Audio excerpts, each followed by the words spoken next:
nature knowledge. Greetings, I'm Mara with the Nature School here at the Trustees Moose Hill Farm in Sharon, and I would like to welcome you to the first episode of Nature Knowledge, which I hope will be a fun way for us to explore together even while we're apart. So today I am at a very special place on the farm. I think my Nature School friends will recognize it. This special body of water is a vernal pool, which we have many vernal pools here at the farm and in the surrounding area.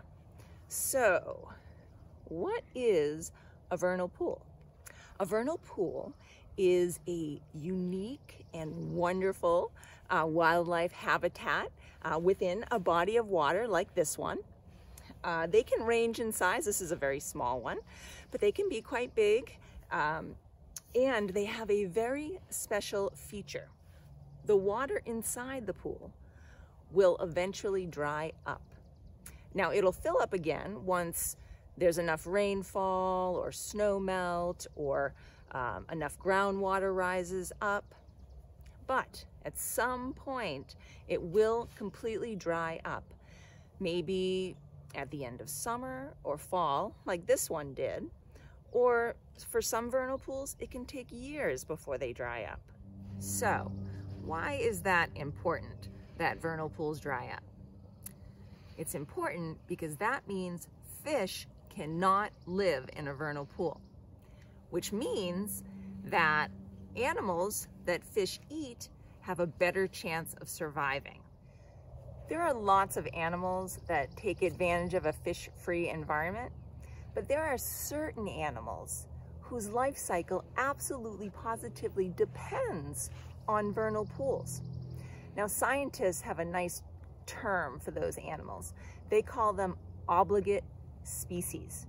So there are very specific frogs, salamanders, and fairy shrimp that are obligate species.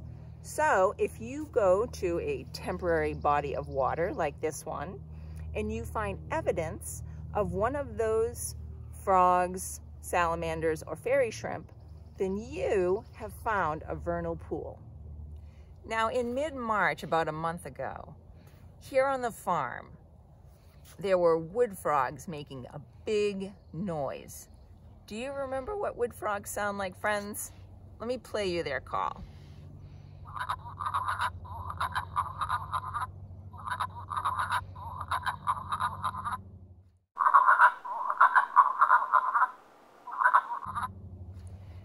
Now you can imagine when there's hundreds and hundreds of wood frogs that makes a big noise. Now wood frogs are one of those obligate species. Another obligate species is the spotted salamander. That is a fine looking salamander. Now I know that this body of water behind me is a vernal pool because I see evidence that some of our local salamanders have visited. Let's go take a look.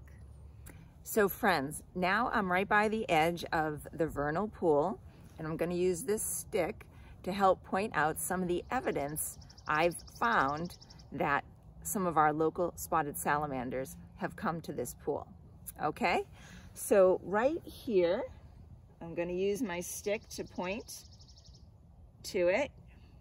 You'll see there is a large clump of eggs.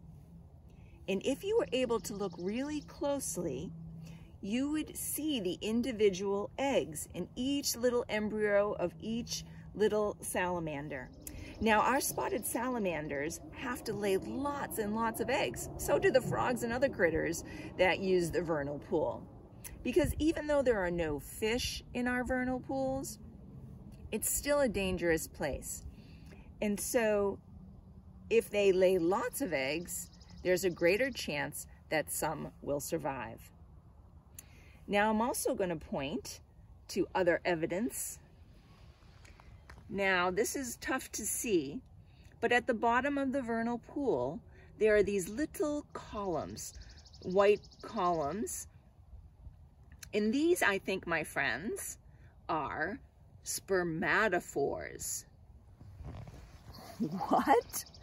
I know, that's a tough word. But a spermatophore is something that the male salamander will leave for the female to use to fertilize her eggs. So, once our local salamanders came out of hibernation in the woodlands around us, and when the conditions were right, they made their way here to this pool, which they have been doing year after year for generations so that they can breed and continue their life cycles. So all this activity that we've talked about that's happening in the vernal pool happens now in spring. And that's why they're called vernal pools. Vernal is another word for spring. So this vernal pool, my friends, is just one of the many, many things that make Moose Hill Farm a special place.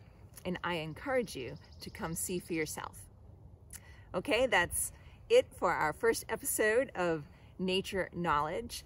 Now that you have the knowledge, I want you to put it to use and go explore and let me know what you discover.